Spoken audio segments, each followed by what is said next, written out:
मांडवी के पति की 22 साल पहले मौत हो गई थी। उसके पास कोई धन दौलत नहीं थी और संपत्ति के नाम पर सिर्फ एक बेटा था जो इस वक्त जेल में बंद था। अपने उस घर में वो अकेली पड़ गई थी और उसके आंसू तक पोंछने वाला कोई नहीं था। मांडवी ने बड़ी दुख तकलीफों को झेलते हुए अपने बच्चे को पाल पोस कर बड़ा किया था। अगर माँ बेटे को जुदा करने वाली मौत होती तो माधवी शब्द कर लेती और उसके मन में किसी के लिए क्रोध ना होता, लेकिन उन्हें जुदा करने वाले तो कोई और थे जिसके अत्याचार को सहना उसके लिए मुश्किल हो रहा था। माधवी के मन में बार बार उन स्वार्थियों से बदला लेने का विचार घूम रहा था। माधवी के लिए उसका बेटा ही सब कुछ था, जिसे देखकर ही उसे जिंदगी में आगे बढ़ने का हौसला मिलता था। माधवी का बेटा सुंदर होने के साथ ही बहुत होनहार भी था। माधवी ने उसकी अच्छी परवरिश की थी। उसके गली के सारे लोग उसके बेटे की तारीफ करते नहीं थकते थे और यहाँ तक कि स्कूल के अध्यापक तक उस पर जान छिड़कते थे। माधवी के बेटे का नाम आत्मानंद था। आत्मानंद से दूसरों की दुख तकलीफें देखी नहीं जाती थी और लोगों की मदद करने के लिए वह हमेशा तत्पर रहता था। उसे देखकर कोई सोच ही नहीं सकता था कि वह कोई अपराध कर सकता है। माधवी भी यही सोचकर तड़पते हुए दिन रात काट रही थी। आखिर उसका क्या अपराध था? आत्मानंद में गुणों का भंडार था। वह साहसी, निस्वार्थ और देश प्रेमी होने के साथ साथ कर्तव्य का पालन करने वाला इंसान था। साथ ही वो राजनीति में रुचि रखता था। वो बेबाक बोलता था और अपने राजनीतिक लेखों की वजह से सरकारी कर्मचारियों की नज़रों में आ गया था। पुलिस भी उसकी हरकतों पर नज़र रखती थी। पुलिस बस एक मौके की तलाश में थी ताकि वो उसे जेल की सलाखों के पीछे डाल सकें। जिले में पड़े एक डाके ने उन सभी लोगों को आत्मानंद को फंसाने का अवसर दे दिया जो उसे पसंद नहीं कर। डाके से तार जुड़े होने का हवाला देकर आत्मानंद के घर की तलाशी ली गई। जहां मिले कुछ पत्रों व लेखों को डाके का मुख्य कारण बताते हुए उसे गिरफ्तार कर लिया गया। अपने आरोपों को सिद्ध करने के लिए पुलिस ने कुछ और युवकों को भी गिरफ्तार कर लिया और आत्मानंद को गिरोह का मुखिया करार दे दिया गया, जिसके पास महीने भर तक मुकदमा चला और न जाने कहां-कहां से पुलिस ने ऐसे झूठे गवाह सामने लाकर खड़े कर दिए कि कोर्ट ने आत्मानंद को समेत सभी युवकों को दोषी करार दे दिया और 4 साल के कठोर कारावास की सजा सुना दी। बेटे की हर सुनवाई में जा रही माधवी ने देखा कि इंसान का चरित्र कितना नीच हो सकता है और वह अपने स्वार्थ के लिए किसी को भी हानि पहुंचाने से नहीं चूकता। अपने बेटे को हथकड़ियों में पुलिस द्वारा जेल जाते देख माधवी वहीं बेहोश होकर गिर पड़ी, जिसके बाद कुछ भले लोगों ने उसे तांगे पर बैठाकर घर तक पहुंचाया। माधवी को जब होश आया तो उसे पूरा वाकया याद आया। अपने इकलौते सहारे से दूर होने का गम उसे खाए जा रहा था, जो उसे एक पल भी चैन की सांस तक लेने नहीं दे रहा था। कोई रास्ता न सूझने पर माधवी ने अपनी वेदना को ही प्रतिशोध में बदलने का फैसला लिया और उसके बेटे की यह दुर्दशा करने वालों से बदला लेना ही अपने जीवन का मकसद बना लिया। माधवी के मन में भी प्रतिशोध की ज्वाला धड़क रही थी। बस यही सोच रही थी कि ऐसा क्या करें कि जिनसे उन अत्याचारियों से बदला लिया जा सके। देर रात तक माधवी सोचती रही कि विधवा जीवन जीते 22 साल बीत गए, लेकिन अब उसे बाहर निकलना होगा। अपने अंतर्मन से माधवी कहने लगी कि इस दुनिया में अच्छे कर्मों की कोई जगह नहीं और हो सकता है ईश्वर ने भी निराश होकर हमसे मुंह फेर लिया हो। तो ऐसे में उन अत्याचारियों को दंडित करने के लिए उसे ही कदम उठाना होगा। शाम का वक्त था। लखनऊ में एक बड़ा सा बंगला झिलमिलाती लाइटों से सजा था, जहां दोस्तों की महफिल सजी थी और गाना बजाना हो रहा था। एक और मेज आतिशबाजियों से सजी थी तो दूसरी ओर तरह तरह के पकवान रखे थे। बंगले के चारों ओर पुलिसकर्मी तैनात थे क्योंकि वह बंगला पुलिस सुपरिटेंडेंट मिनिस्टर बागची का था। बागची ने एक बड़ा मार्के का केस जीता था, जिससे खुश होकर अफसरों ने उसे तरक्की दी थी, जिसकी खुशी में जश्न मनाया जा रहा था।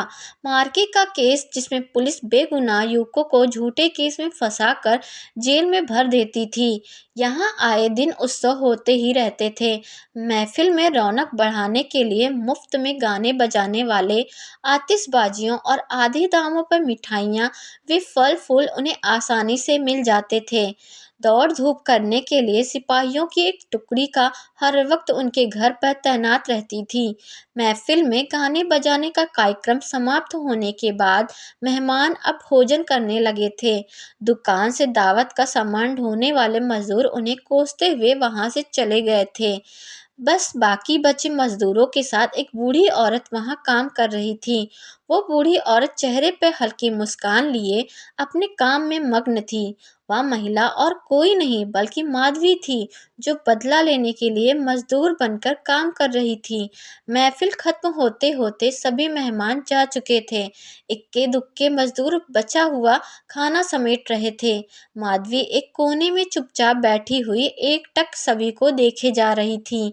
सहसा मिनिस्टर बागची की नज़र माधवी पर पड़ी तो वो उसके पास पहुंचे और बोले, तुम अब तक यहाँ क्या कर रही हो?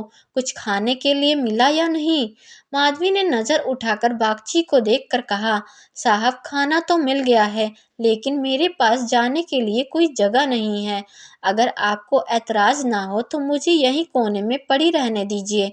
माधवी की बात सुनकर बागची ने कहा, नौकरी कर लेगी बंगले में, बच्चे को पालना आता है क्या? बागची की बात सुनकर माधवी की तपाक से कहा, जी साहब, बच्चों को अच्छे से खिलाना जानती हूँ। इसके अलावा घर के छोटे बड़े सभी काम कर सकती हूँ। बस मुझे एक मौका दे दीजिए। माधवी की ओर ध्यान से देखते हुए बागची ने कहा, ठीक है, तुम आज से ही काम शुरू कर दो। माधवी को बागची के बदले में काम करते हुए 1 महीने से अधिक हो गया था। माधवी अपने काम में इतनी निपुण थी कि उससे पूरा घर खुश था। बागची की पत्नी का स्वभाव चिड़चिड़ा था और वह आलस व अपनी खराब सेहत के चलते दिन भर बिस्तर में या सोफे पर पड़ी रहती और नौकरों पर चिल्लाती रहती। उसके स्वभाव के कारण बच्चे का ध्यान रखने वाली आया ज्यादा दिन तक टिक नहीं पाती। माधवी उसकी जली कटी बातें सुनकर भी चुपचाप अपने काम में लगी रहती, इसलिए बागची की पत्नी को उससे कुछ खास शिकायतें नहीं थी। उसने अब बच्चे की देखभाल की जिम्मेदारी भी माधवी को ही दे दी थी। बागची और उसकी पत्नी को इससे पहले भी कई बच्चे हो चुके थे, लेकिन अज्ञात कारणों से उनका एक भी बच्चा कुछ महीनों या फिर कुछ साल भर से ज़्यादा जीवित नहीं बच पाता था। इसलिए इस बच्चे पर दोनों माता पिता की जैसे जान बसती थी। पढ़े लिखे होने के बावजूद दोनों अपने बच्चे की सुरक्षा के लिए टोना टुटका व जंतर मंतर अपनाने से भी परहेज न करते थे। बच्चा माधवी के पास ही ज्यादा समय बिताता। इस वजह से वो माधवी से काफी ज्यादा घुल गया था। अगर माधवी कुछ देर के लिए भी उसकी नजरों से दूर हो जाती तो वह बच्चा जोर जोर से रोने लगता। बच्चा माधवी को ही अपनी माँ समझता और वह साथ खेलती तो खेलता, वह दूध पिलाती तो पीता और वह सुलाती तो उसे नींद आ जाती। अपने पिता को तो बच्चा जैसे कोई अजनबी समझता और माँ उस पर ध्यान नहीं देती थी। माधवी को लगा कि बड़े घर में काम करने से तनख्वाह अच्छी खासी मिल सकती है, जिससे महीने का खर्च पूरा हो जाएगा, लेकिन यहाँ तो नौकरों से हर एक पैसे का हिसाब लिया जाता है। एक दिन बच्चे को गोद में उठाए माधवी ने मालकिन से कहा कि बच्चे के लिए कोई खिलौना गाड़ी मंगवा देती तो अच्छा होता। माधवी की बात सुनकर मिसेस बागची ने कुंठित स्वर में कहा, कहाँ से मंगवाऊं? इसके लिए खिलौना गाड़ी, हाथ में रुपए तो होने चाहिए। इसका खिलौना 10-20 रुपए में आएगा और इतने रुपए कहाँ हैं हमारे पास। माधवी ने मिसेस बागची की ओर गौर से देखते हुए कहा, मालकिन, खिलौना ही तो है। माधवी की बात सुनकर मिसेस बागची ने कहा, अब तुमसे क्या छुपाना, दरअसल तुम्हारे मालिक की पहली पत्नी से 5 बेटियां हैं, जो इलाहाबाद के एक स्कूल में पढ़ रही हैं। पांचों कुमारी हैं और उनकी पढ़ाई लिखाई और दूसरे खर्चों में इनका आधा वेतन चला जाता है। ऊपर से लड़कियों की शादी करवाने के लिए कम से कम 25,000 रुपए लगेंगे। अब कहाँ से लाएं इतने पैसे? मिसेस बागची की बातें सुनकर माधवी बोल पड़ी। मालिक को घूस भी तो मिलती होगी ना। माधवी यह कहकर चुप हो गई। मिसेस बागची ने गहरी सांस भरते हुए कहा, ऐसी कमाई में बिल्कुल बरकत नहीं होती। काली कमाई का पैसा एक हाथ आता है तो दूसरे हाथ चला जाता है। जैसे जैसे दिन बीतते जा रहे थे, माधवी के मन में उस बच्चे के लिए स्नेह और भी बढ़ता जा रहा था। कभी कभी बदला लेने के लिए बात याद आती तो वह क्रोध से भर जाती और फिर बच्चे को देखकर शांत हो जाती। वहां रहते हुए माधवी मिस्टर बागची के परिवार की स्थिति वाकिफ हो गई थी। कई बार तो वह अपना दर्द भूलकर उनके परिवार के लिए चिंतित हो जाती और उसका मन दया से भर जाता। माधवी सोचती रहती, मालिक आखिर 5 बेटियों की शादी कैसे कराएंगे? ऊपर से पत्नी बीमार रहती है और बच्चा छोटा है। जरूर उसके परिवार पर अभिश्राप है, वरना इतना सब होने के बावजूद कौन दुखी रहता है? कमजोर बच्चों के लिए बरसात तो बीमारियां लेकर आती हैं। बरसात में उन्हें अक्सर खांसी, जुकाम और बुखार घेर लेता है। ऐसी ही बरसात में माधवी एक दिन किसी काम से अपने घर चली गई। पीछे से बच्चे ने रो रो कर पूरा घर सिर पर उठा लिया। कुछ देर गोद में उठाने के बाद मिसेस बागची ने एक नौकर को उसे टहलाने के लिए सौंप दिया। कुछ देर आंगन में घुमाने के बाद नौकर ने बच्चे को हरी घास पर बिठा दिया। बारिश के बाद से जमीन गीली थी और बच्चा ऐसे ही कई घंटों तक पानी में खेलता रहा। वह नौकर दूसरे नौकरों के साथ गप्पे हाँकने में मस्त हो गया। काफी देर बाद जब नौकर को ध्यान आया तो वह बच्चे को फटाफट भीतर ले गया और उसके कपड़े बदलवाए। शाम होते ही जुकाम से बच्चे की नाक बहने लगी और खांसी से गले से आवाज आने लगी। देर शाम जब माधवी बंगले में पहुंची तो बच्चे की हालत देखकर उसका कलेजा फटने लगा। वह बच्चे को लेकर तुरंत मालकिन के पास पहुंची और कहा, देखो जरा बच्चे की क्या हालत हो गया है, कहीं इसे सर्दी तो नहीं लग गई? बच्चे की हालत देखकर मालकिन भी हक्की बक्की रह गई, क्योंकि वह ऐसा मंजर पहले भी देख चुकी थी। मिसेस बागची ने तुरंत नौकरों से अलाव जलाने को कहा। मिसेस बागची और माधवी दोनों पूरी रात बच्चे को ठीक करने में जुटे रहे। दोनों की आंखों से नींद जैसे कोसों दूर थी। ऐसे में सवेरे कब हो गया दोनों को पता भी न चला। मिस्टर बागची को जैसे ही बच्चे के बीमार होने की खबर मिली, वह डॉक्टर को लेकर सीधे घर पहुंचे। 3 दिन में बच्चे की हालत में सुधार आने लगा, लेकिन वह काफी कमजोर हो गया था। बच्चे का ख्याल रखने में माधवी ने दिन रात एक कर दिया।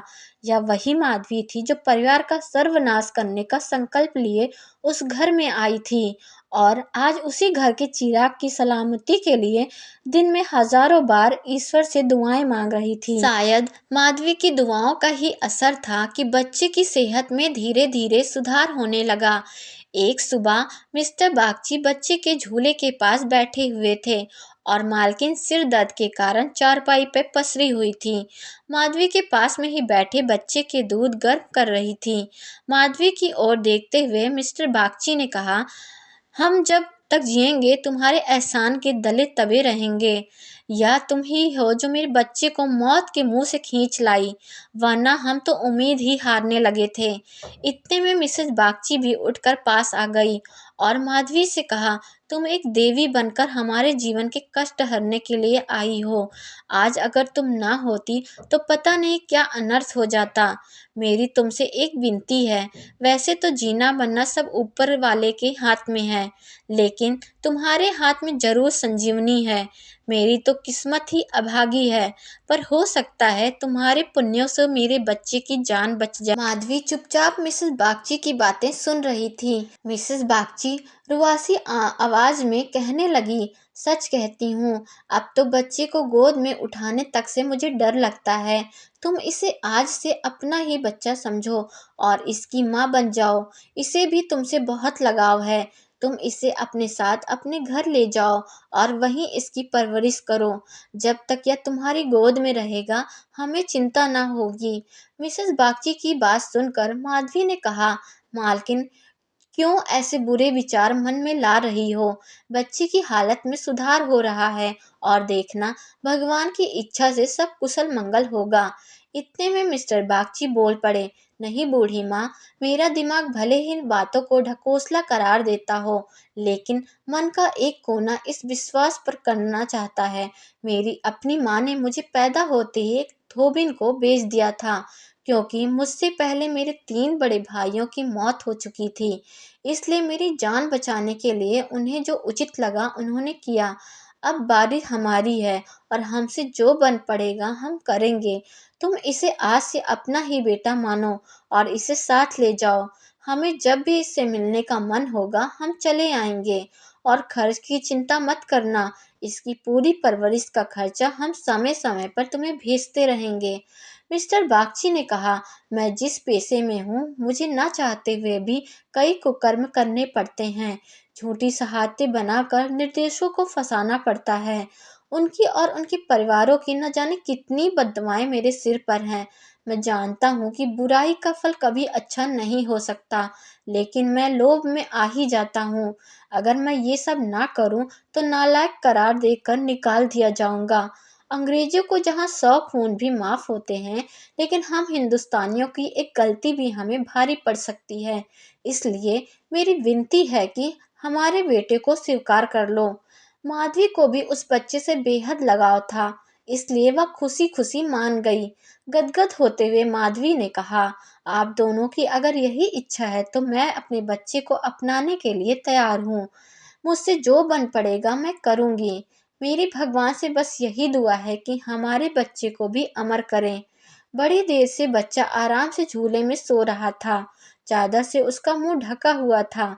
माधवी ने दूध गर्म कर बच्चे को पिलाने के लिए जैसे ही उसके मुंह से चादर को हटाया, उसके मुंह से जोर से चीख निकल पड़ी। बच्चे का पूरा शरीर ठंडा पड़ चुका था और चेहरा पीला पड़ा था। माधवी ने जल्दी से बच्चे को गोद में उठाकर सीने से चिपका लिया और जोर जोर से रोने लगी। बालक सभी को छोड़कर भगवान के पास जा चुका था। दिन भर पूरे घर में मातम पसरा रहा और रोने की चीख पुकारों से जैसे पूरा घर क्रोध उठा था। मिस्टर बागची और उसकी पत्नी का भी रो रो कर बुरा हाल था। माधवी जो बच्चे को खोने के डर से तड़प रही थी, उन दोनों को सांत्वना दे रही थी। माधवी उनसे कह रही थी, अगर उसके बस में होता तो अपने प्राण देकर भी बालक को बचा लेती, लेकिन ऐसा संभव नहीं है। माधवी जो अपना बदला लेने आई थी, ममता के बंधन में बंध स्वयं दुख लेकर जा रही थी। सच कहते हैं, माँ का दिल दया का सागर होता है। माँ वह देवी है जिसकी निर्ममता को कोई भी मैला नहीं कर सकता। इस कहानी से हमें यह सीख मिलती है, माँ की ममता का पूरी दुनिया में कोई मोल नहीं। माँ अपने बच्चों की तड़प नहीं देख सकती और बच्चे की ममता के आगे वह अपना सारा क्रोध भूल जाती है। वही यह कहानी यह सीख भी देती है कि इंसान को कभी भी लालच नहीं करना चाहिए और ना ही किसी को दुख देना चाहिए। आपको यह कहानी कैसी लगी? कमेंट करके ज़रूर बताएं।